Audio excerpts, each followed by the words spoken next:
Hello friends, हंसते रहिए, मुस्कुराते रहिए, चैनल को शेयर करते रहिए, चैनल को शेयर करवाते रहिए, वीडियो को लाइक करते रहिए, वीडियो को लाइक करवाते रहिए मेरे भाई। बस इसी तरीके से अपना प्यार इस चैनल पर बनाए रखना।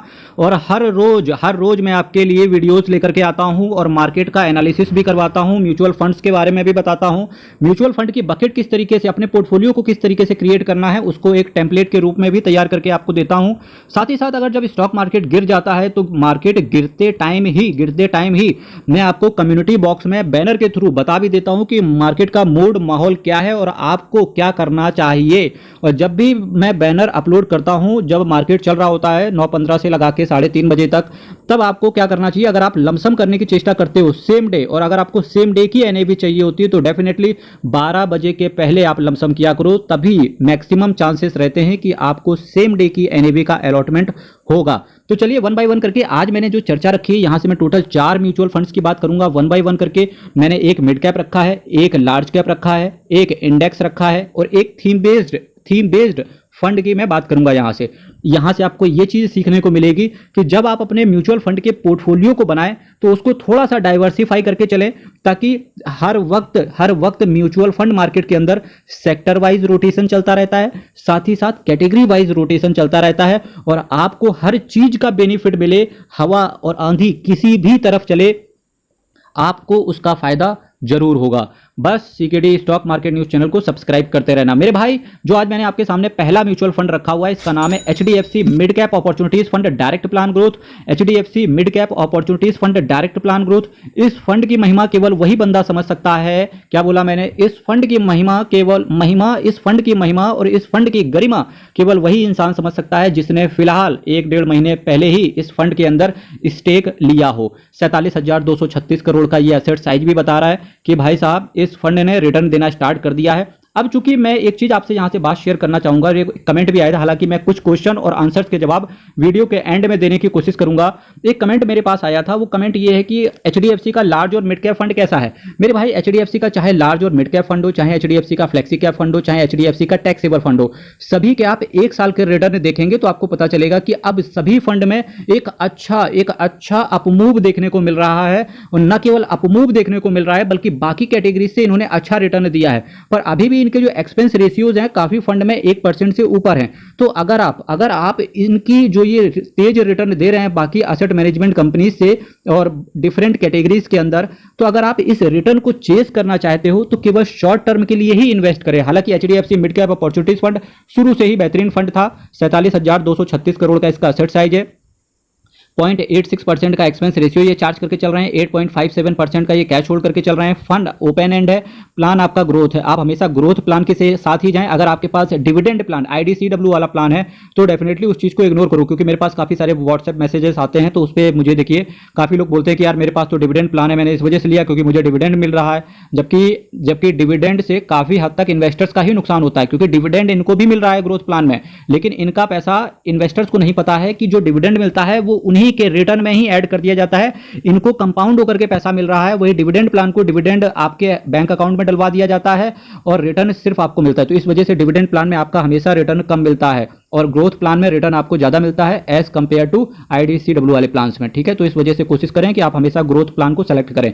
साथ ही साथ आप हमेशा डायरेक्ट प्लान को सेलेक्ट करें। अगर आपके पास रेगुलर प्लान है तो उससे दूर हट जाओ। 8.57% का ये कैश होल्ड करके चल रहे हैं। अगर बेंचमार्क की बात करेंगे तो Nifty mid cap 150 total return index को इन्होंने बेंचमार्क के तौर पे लिया है। 1 साल के अंदर निकलने की चेष्टा करोगे तो 1% का एग्जिट लोड आपसे ले लिया जाएगा। इसके साथ साथ अगर हम 10 साल में बात करें रिटर्न की तो आप देखिए 1 लाख रुपए को इन्होंने 7,50,000 रुपए इन्होंने बना दिया, जबकि 5 साल में देखो कुछ खास रिटर्न नहीं आया। 5 साल में केवल पैसा 1.59 टाइम्स ही किया। इस वजह से हमेशा आप ये देखना कि अगर आपको लॉन्ग टर्म में रुकना है तो कम से कम 10 से 15 साल अगर आप किसी म्यूचुअल फंड को देते हो तो आपको रिटर्न भी अच्छा देखने को मिलता है। अब जो मैंने यहां से लार्ज कैप कैटेगरी का फंड रखा है सेकंड नंबर पे, तो देखिए quant large cap fund direct plan growth की बात कर रहा था मैं आपसे। देखिए अगर आपके पास म्यूचुअल फंड का आज की डेट पे अगर आप पोर्टफोलियो तैयार कर रहे हैं तो डेफिनेटली एक क्वांट का फंड सारी समस्याओं का हल। तो अपने पोर्टफोलियो के अंदर एक क्वांट का फंड जरूर शामिल करें।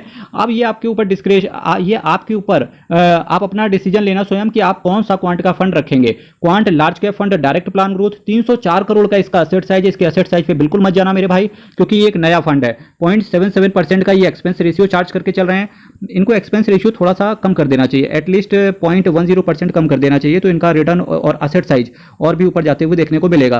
कैश होल्डिंग की बात करेंगे, 19.44% का ये कैश होल्ड करके चल रहे हैं। निफ्टी 100 टोटल रिटर्न इंडेक्स को ये बेंचमार्क के तौर पे फॉलो करते हैं। 15 दिन के अंदर निकलने की चेष्टा करोगे तो आपसे 1% का एग्जिट लोड पड़ जाएगा। इसके साथ साथ अगर हम बात करेंगे मेरे भाई, तो एक साल में देखो 14.36% का एब्सोल्यूट रिटर्न इन्होंने दिया है। 6 महीने में पैसा इन्होंने 23%, 6 महीने में 23.94%, यानी कि अप्रोक्सीमेटली 24% का रिटर्न केवल 6 महीने में ही इन्होंने दे दिया है। तो ये दिख रहा है मेरे भाई कि ये फंड भी आने वाले समय में बाकी क्वांट के फंड की तरह अच्छा रिटर्न डिलीवर कर सकता है, स्पेशली लार्ज कैप कैटेगरीज के अंदर। अगर आप आज का वीडियो मेरा समझ पा रहे हैं तो आपको एक चीज पता चल रही होगी कि आज का वीडियो मैं उन लोगों के लिए लेकर के आया हूं जिनका एज 45 साल से ऊपर है, क्योंकि 45 साल से जब एज ऊपर हो जाता है तो उन्हें कहीं ना कहीं ये चाहिए होता है कि रिस्क हमें कम लेना है, या ये वीडियो उन लोगों के लिए भी बहुत ज्यादा इंपॉर्टेंट होगा जो नए हैं म्यूचुअल फंड मार्केट में और एग्रेसिवली नहीं जाना चाहते हैं, पर एटलीस्ट वो रिटर्न को चेस करना चाहते हैं। तो इस वजह से मैंने रिस्क बहुत कम रखा है आपके लिए। हालांकि आपका पैसा चूंकि इक्विटी में मार्केट में आता है और मार्केट में कुछ भी हो सकता है, तो इस वजह से मैंने क्या किया, ऐसे म्यूचुअल फंड से चुने हुए हैं। पहला चुना मिड कैप कैटेगरी से, दूसरा चुना लार्ज कैप कैटेगरी से, और तीसरा फंड ये रहा आपके लिए इंडेक्स फंड। मैं इंडेक्स फंड के लिए एक हमेशा से कहावत कहता आया हूं और आज भी कहूंगा मेरे भाई, आदमी हो या इंडेक्स, ऊपर ही जाना है। तो भाई इंडेक्स फंड में बहुत ज्यादा सेफ्टी भी रहती है। लॉन्ग टर्म में अगर आप इंडेक्स फंड के अंदर हो तो डेफिनेटली आपका होराइजन 30 से 35 साल होना चाहिए। यानी कि अगर आप अपने रिस्क एपेटाइट के हिसाब से देख लो, अगर 2-4 लाख रुपए डाल के एक बार लमसम कर सकते हो, उसके बाद 30-35 साल तक के लिए भूल जाओ, कि एटलीस्ट ये समझो कि वो पैसा मैंने बर्बाद कर दिया, उड़ा दिया, कुछ भी समझो, 2-3 लाख रुपए डाल के भूल जाओ और उसको 30-35 साल बाद देखना, और यकीन मानना रिटर्न आपको बहुत अच्छा देखने को मिलेगा। HDFC index, S&P, BSE, Sensex, direct plan growth की अगर मैं चर्चा करूं तो इंडेक्स फंड के अंदर बहुत अच्छा रिटर्न इन्होंने डिलीवर करके दिया है। 5,298 करोड़ का असेट साइज है। 0.20% का केवल आपसे ये एक्सपेंस रेशियो चार्ज करके चल रहे हैं। 0.17% का ये कैश होल्ड करके चल रहे हैं। S&P, BSE, Sensex total return index को इन्होंने बेंचमार्क के तौर पे रखा हुआ है, और 3 दिन के अंदर निकलने की चेष्टा करोगे तो केवल आपसे 0.25% का एग्जिट लोड पड़ जाएगा। प्लान आपका ग्रोथ है, रिस्क आपका वेरी हाई रहता है, जैसा कि आपको पता होना चाहिए। पिछले 10 सालों में इन्होंने 1 लाख रुपए को 2,68,000 रुपए बना दिया है। चलिए नेक्स्ट म्यूचुअल फंड पर चलते हैं। अब बहुत सारे लोग ऐसे होते हैं कि उन्हें थीम में इन्वेस्ट करना बहुत ज़्यादा पसंद रहता है, स्पेशली टेक्नोलॉजी थीम में। तो आज मैं बात करूंगा Tata digital India fund direct plan growth की। एक साल में इस फंड ने 24% का रिटर्न इन्वेस्टर्स की झोली में डाल के दिया है। 7,862 करोड़ का असेट साइज भी ये दिखा रहा है कि इन्वेस्टर्स का स्पेशली टेक्नोलॉजी थीम में बहुत अच्छा पैसा भी बन रहा है, क्योंकि तभी तो पैसा इतना SIP के माध्यम से या लमसम के माध्यम से इतना पैसा आ रहा है डायरेक्ट प्लान के अंदर। 0.35% का एक डिसेंट एक्सपेंस रेशियो ये आपसे चार्ज करके चल रहे हैं। 2.01% का ये कैश होल्ड करके चल रहे हैं। निफ्टी IT बेंचमार्क को इन्होंने, निफ्टी IT TRI को इन्होंने बेंचमार्क के तौर पे रखा हुआ है। 30 दिन के अंदर निकलने की चेष्टा करोगे तो आपसे 0.25% का एडिशनल एग्जिट लोड लग जाएगा। प्लान आपका ग्रोथ है, और 5 साल में देखो इन्होंने क्या किया, 1 लाख रुपए को 1,59,000 रुपए बना दिया। 3 साल में देखो 1 लाख को 1,02,000 रुपए बना दिया।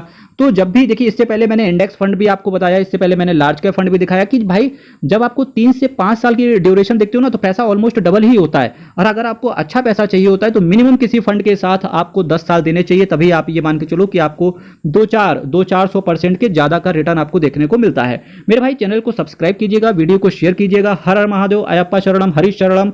और चैनल को बेल आइकन बटन को दबा के रख लेना, चैनल को शेयर कर देना और सब्सक्राइब भी करवाना है। बहुत बहुत धन्यवाद।